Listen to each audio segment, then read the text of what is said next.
వందే మాతరంపై చర్చ సందర్భంగా లోక్సభలో అధికార విపక్షాల మధ్య మాటల తూటాలు పేలాయి. స్వాతంత్ర్యోద్యమంలో భారతీయుల శక్తిని తెలియజేసిన గీతం వందే మాతరమని ప్రధాని మోడీ అన్నారు. ఈ సందర్భంగా నెహ్రూపై చేసిన వ్యాఖ్యలు కలకలం రేపాయి. మోడీ వ్యాఖ్యలను ప్రియాంక తప్పుపట్టారు. మరోవైపు మోడీ, టీఎంసీ ఎంపీ సౌగత్ రాయ్ మధ్య సరదా సంభాషణ అందరినీ ఆకట్టుకుంది.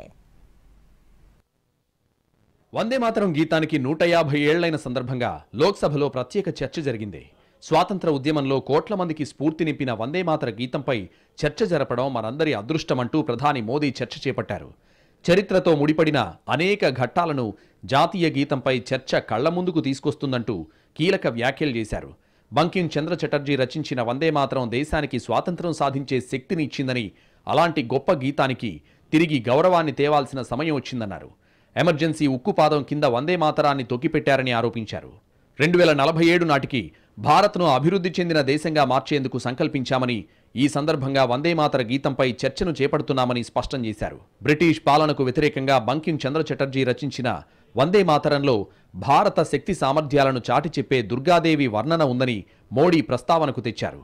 దేశాన్ని ముక్కలు చేయాలని కుట్రలు చేసిన బ్రిటిష్ పాలకులు బెంగాల్ నుంచే ఆ పని ప్రారంభించేందుకు యత్నించారన్నారు. అయితే భారత్ ముక్కలు కాకుండా వందే మాతర నినాదం కీలక పాత్ర వహించిందన్నారు. వందే మాతర నినాదం పలకకూడదని నిషేధం విధించినా ప్రజలు పట్టించుకోలేదన్నారు. लेकिन जब अंग्रेजों ने 1905 में ये पाप किया तो वंदे मातरम चट्टान की तरह खड़ा रहा. बंगाल की एकता के लिए वंदे मातरम गली गली का नाद बन गया था. గాంధీజీ వందే మాతరంను జాతీయ గీతంతో సమానం చేస్తే నాటి ప్రధాని జవహర్ లాల్ నెహ్రూ దీన్ని వ్యతిరేకించారన్నారు ప్రధాని మోడీ. జిన్నా అభిప్రాయాలతో ఏకీభవించే నెహ్రూ వందే మాతరంను వ్యతిరేకించారని ఆరోపించారు. फिर कांग्रेस के तत्कालीन अध्यक्ष जवाहरलाल नेहरू को अपना सिंहासन डोलता दिखा.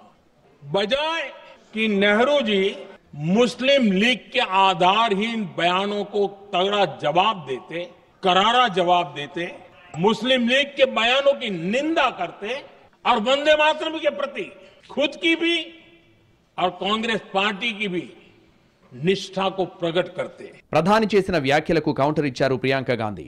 నేతాజీ, నెహ్రూ మధ్య జరిగిన లేఖల సంభాషణలో సగాన్ని మాత్రమే సభ ముందుంచారన్నారు. వందే మాతరం అంటే ఓ చరిత్రని, కానీ ప్రభుత్వం మాత్రం షరతులు పెట్టి చర్చిస్తోందని ఆరోపించారు. ప్రధాని మోడీ ప్రసంగాలు గొప్పగా ఇస్తారు, కానీ సత్యాలను మాత్రం దాచిపెడతారని వ్యాఖ్యానించారు ప్రియాంక. इस जवाब की एक पंक्ति प्रधानमंत्री जी ने सुनाई, बाकी पंक्तियां क्यों नहीं सुनाई? क्योंकि उनमें नेहरू जी क्या कह रहे हैं?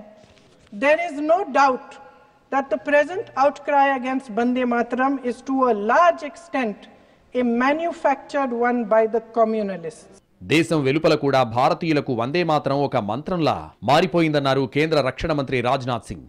కానీ స్వతంత్ర భారతదేశంలో వందే మాతరానికి దక్కాల్సిన గౌరవం దక్కలేదన్నారు.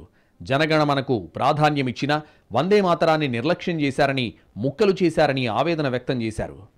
आजाद भारत में राष्ट्रगान और राष्ट्रगीत को बराबर का दर्जा देने की बात की गई थी, लेकिन एक हमारी राष्ट्रीय चेतना का अभिन्न अंग बन गया, समाज और संस्कृति की मुख्य धारा में स्थान पा गया, वह हमारे राष्ट्रीय प्रतीकों में शामिल हो गया. वह गान था हमारा जन गण मन. लेकिन दूसरे गीत को मार्जिनलाइज कर दिया गया, उपेक्षित किया गया, उसे खंडित किया गया. वह गीत है वंदे मातरम. अध्यक्ष महोदय, it was treated like an extra. ప్రధాని మోడీ ప్రసంగంలో ఆసక్తికర ఘటన చోటు చేసుకుంది. రచయిత బంకిం చంద్ర చటర్జీ పేరును ప్రస్తావిస్తూ బంకిం దా అని పలుమార్లు మోడీ సంబోధించారు. ఈ వ్యాఖ్యలపై తృణమూల్ ఎంపీ సౌగత్ రాయ్ అభ్యంతరం తెలిపారు. సోదరుడు అనే సంబోధించేందుకు బెంగాలీ భాషలో దా అని వాడతారని, సాంస్కృతిక దిగ్గజానికి అలాంటి పదం వాడటం సరికాదన్నారు. బంకిం బాబు అని సంబోధించాలని సూచించారు. ఈ సూచనకు ప్రధాని సానుకూలంగా స్పందించారు. తన పొరపాటును సరిచేసినందుకు ధన్యవాదాలు చెబుతూ మిమ్మల్ని దాదా అని పిలవచ్చా, ఏమైనా అభ్యంతరాలున్నాయా అని సరదాగా ప్రశ్నించారు. आदरणीय अध्यक्ष जी, दादा तबीयत तो ठीक है ना? नहीं, कभी कभी इस उम्र में हो जाता है. వందే మాతరం గీతానికి మరింత ప్రాచుర్యం కల్పించేందుకు ఎన్డీఏ సర్కారుంటే దేశ ప్రయోజనాలు కాపాడేందుకు తామున్నామంటున్నారు కాంగ్రెస్ ఎంపీలు. మొత్తం మీద దేశభక్తిని అణువణువునా నింపే వందే మాతరం గీతంపై పార్లమెంట్లో వాడివేడి చర్చ జరిగింది.